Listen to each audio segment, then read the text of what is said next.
আমাদের নেতাকর্মীরা তৈরি করেছে সেই শাখা প্রশাখা, গ্রাম পর্যন্ত দলকে নিয়ে গেছে, ওয়ার্ডে ওয়ার্ডে দলকে নিয়ে গেছে।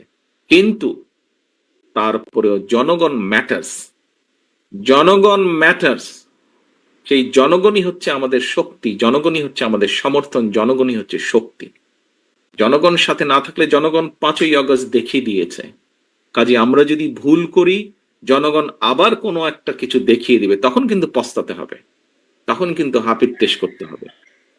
সহকর্মীবৃন্দ, এখনো সময় আছে। আসুন আসুন আসুন, আমরা জনগণের পাশে থাকি, জনগণের সাথে থাকি। যারা এমন কিছু করবে যা আপনাকে আমাকে ক্ষতিগ্রস্ত করবে, যা আমার দলকে ক্ষতিগ্রস্ত করবে, যা আমাদের দল ক্ষতিগ্রস্ত হবে, আমরা তার বিরুদ্ধে প্রতিবাদ গড়ে তুলব, বিরোধ গড়ে তুলব।